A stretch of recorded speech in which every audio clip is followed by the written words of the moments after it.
One of Brooklyn's kidney doctors basically drew it on paper for me so that I would understand exactly how the kidney functions and where the liver was and how it was all connected.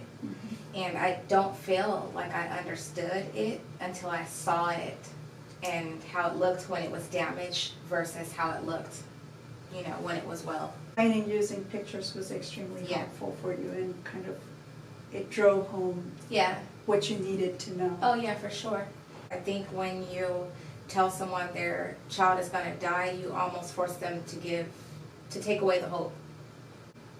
To recap then, to be more supportive and to really spend more time explaining the condition. In a way that you understand. In a way that you understand. So we attend CPR first aid and forget it. So, you know, it has to be that fun way where people understand, especially this way, because, you know, if people can't take care of the kids the right way, unless they properly have the right training. Yes. So the whole time they were in the hospital, clearly you couldn't work. How was that with your employer? How was that overall for you? So for me, I always explain this because it's like, I own my own business, but even that is hard. Explaining to employees that you can't do someone's paycheck because your kid is in the hospital unexpectedly and you have to travel all the way to, you know, a different city, and they don't care, so they're turning you into the labor board.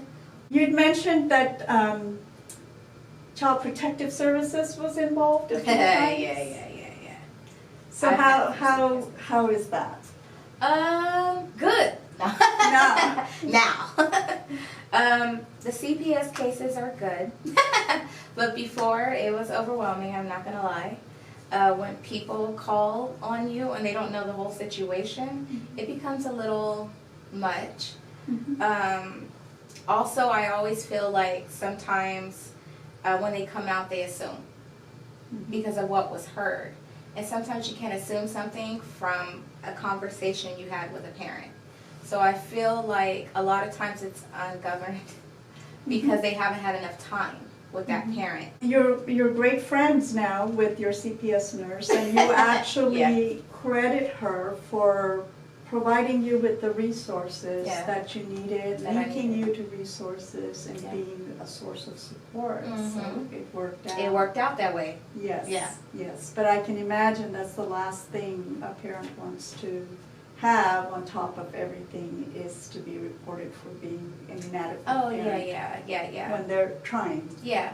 But when we say inadequate, we mean because they didn't give me the resources. Right. I'm inadequate because they didn't properly. Yes. So without giving you the tools you need, and the education, the understanding, the linking, the support that you need to take care of your medically fragile child. I'm a firm believer of children who are of, you know, teenage, learning their medical situation. Because as a parent, sometimes it is hard for us to be multiple places, even when we have multiple kids. So there will be times where maybe that parent is not there, and I think every child should be versed in their medical situation. A lot of times, even nurses mess up, even hospitals mess up, even, you know, sometimes they bring, for Brooklyn, she's not supposed to have sodium, so they may bring a Pepsi to the table, and Brooklyn has to be firm enough to say, you know what, I'm not supposed to have Pepsi. It's tough. Yes. And sometimes when you have your parent there, you won't do that because you know your parent's going to advocate for you. There was a time when you had 2 different children in 2 different hospitals, one up north and one down south, and you were trying to commute and taking care of business and trying to make a living. That's incredible. Oh, thank you. I'm alive. I'm here. And even if you didn't have 2 medically fragile children, even if you had just the one and you had a bunch of other kids, I'd imagine it's really difficult for you to be away. We had a plan. I was a single mother with a plan. Monique would go in the ambulance and she would stay until I got there. Your older daughter? My older daughter, and then my daughter under her, Israel, would stay home and run the house. I taught her how to drive, so she would make sure people got to school and did what they need to. And then they would FaceTime me for the meds. Hospital isn't a one-shot thing. I mean, you Yeah. usually have the kids coming out of the hospital, especially Brooklyn, Yeah. relapsing and going back in the hospital. This happened Yeah. a lot. A lot, yeah. So it disrupted your entire My life. entire life. So what was your energy level? What was your stress level? Oh, my stress level was high. High, yes. Extraordinarily. I gain weight, lose weight, and then I have my own health issues myself. So that's interesting you bring that up, because for a long time, even though you have many chronic conditions, you didn't go to the doctor. No. Mm-mm. No. You didn't really take care of yourself and your health issues Right. because you were focused on your children. Yeah. And how did that affect your health? Well, it affected it worse, but I have to say that there have been some nice people at hospitals that recognize Brooklyn. So when I walk in and I go in for something for myself, they usually have pep speech with me. Tell me I can't be doing it. I have to come in, I have to care. But as a mom, everyone could say whatever they're saying, but you throw yourself under the bus for your kid. So your health, you sacrificed Yeah. because you were busy caring for you. Yeah. I see. No, yeah, I do see. I mean, I think that's incredible. But studies show that caregivers actually have worse health outcomes, Oh yeah, for sure. directly related So this, yeah. to taking care of their chronically Yeah. ill family member. Yeah. It's been a few years now Yeah. of this. What kind of things do you feel have helped you get that balance back? Because both your kids still have issues, right? But it sounds like you're in a little bit better place now. What were the kind of things that helped you and helped you regain that balance? Dr. Ralph. No. No. Yeah, finding proper medical care. Mhm. A team, an Having a outpatient team. Yes, having a team, but also having a team that understands.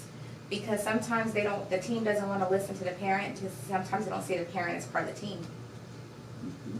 But sometimes the parent sees things that the provider doesn't see. Oh, So yes. it's important for everyone to be part of the team. Yes. So that's, what I feel. I feel it's well-rounded now. So now I feel that I don't have to worry as much. I can relax. Good. School-wise, you've had some challenges. Oh, yeah. Right? Oh, In yeah. terms of the kids being absent because they've been sick, in terms of Amaya losing a lot of her cognitive skills from the stroke Yeah. and a struggle there. So looking at that schooling experience, what could be better there? What would have been more helpful to you? One, IEPs need to not be copy and pasted. Okay.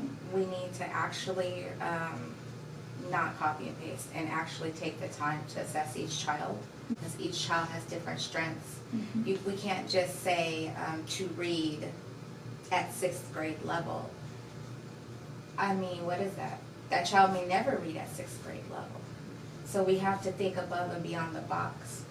So I feel like sometimes our jobs just get complacent and we don't think above and beyond for that child. So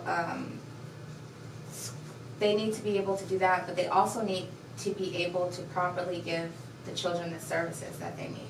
There's a lot of withholding the services. And if a child is entitled to speech and if a child is entitled to PT from school, then they should have it. And it makes sense to provide those in the school environment, so they're not missing more school. Yeah. And with stroke victims especially, there's so many changes over time. Yeah. So they would need more frequent reassessment. Yeah. And the whole time they've been in the hospital, well, Amaya was, you know, intubated and all that. But with Brooklyn, no education. No, not at all whatsoever. Hey, I tell people that, yes, and I tell people that, and they are so shocked. And, you know, telling people, like, you know, she's 15 now, but telling people that your 14-year-old can't count money or add, subtract. They think that you're a bad parent because they're like, oh, what, they not go to school? And I'm like, you don't understand when you go to a hospital and they don't even give you a special, not special education, but they don't give you a teacher for 4 weeks. But Brooklyn's in there for 3 weeks. She gets out shy 2 or 3 days before. And then goes back 2 or 3 days later. Back in, And we're on a whole another 3 weeks again. Yeah. That's a missed opportunity. I mean, Yeah. you know, that is something I think that needs to be addressed. Very much so. Another call to action. Yes, if they're listening. There's been a while now when things have been stable, but every day you don't know still. You still have to live with that uncertainty of going back in to the hospital. So how do you deal with that? And how do your children deal with that? We have to have a plan. It's almost like an evacuation plan. Mm-hmm. So we always have to have a plan about what's going to happen, how we're going to do this. Mm-hmm. And it kind of has become routine to where Brooklyn has her favorite suitcase. She knows what to pack. Returning. So when you return, it's almost like returning to brand new. So where she was in dance, she was there every day, and then she's in a hospital for, you know, weeks, and then she comes back and she goes into class like, what? And then being autoimmune. Mm-hmm. And, you know, being careful. To be careful. Yeah. Or going to a special, this is a good one, you guys. Going to a special needs daycare, and your dance school not knowing. So your dance teacher yells at you in front of the class, you're late. But what he doesn't understand is we're late because they were reading the medical stuff that they needed to read to me before I left. So if you don't have children with medical issues, long-term medical issues, it looks like it's really hard for the rest of the world to understand. Mm-hmm. It's a hard pill to swallow. It is. Mm-hmm. And burnout, I'd imagine. I mean, I know with Brooklyn, and sometimes she goes through periods where she doesn't want to take her meds. Right? Because they taste yucky, and she doesn't want to take them. Yeah. It's, you know, there is a burnout there, both for the kids and for the caregivers. Yeah. It seems like the kids go through so many traumas. Oh, yeah. Yeah. Their illness is traumatic. Yeah. How do you help them cope and try to be regular kids as much as they can? Okay, so for me, it is providing them with the things that they like to do. Mm-hmm. So, you know, for Amaya, she likes to paint. So I always keep paint stuff there. Mm-hmm. She likes TV. Mm-hmm. So, you know, I keep all the Netflix and the Hulu. Mm-hmm. She takes away from my wallet. You know, with Brooklyn, she likes to dance. So we have like the garage set up as dance. Mm-hmm. She also likes games, so we have like games. What are your concerns for the girls as they grow up? What are your hopes? What are your concerns for your children? For them to make other people aware of their medical situation so that they can help other people in their circumstance. They have cases that other people have. Mm-hmm. So whether they're young, old, people could have strokes anytime. People could have nephrotic syndrome anytime. Mm-hmm. So I hope from this that they take what they're learning and teach other people.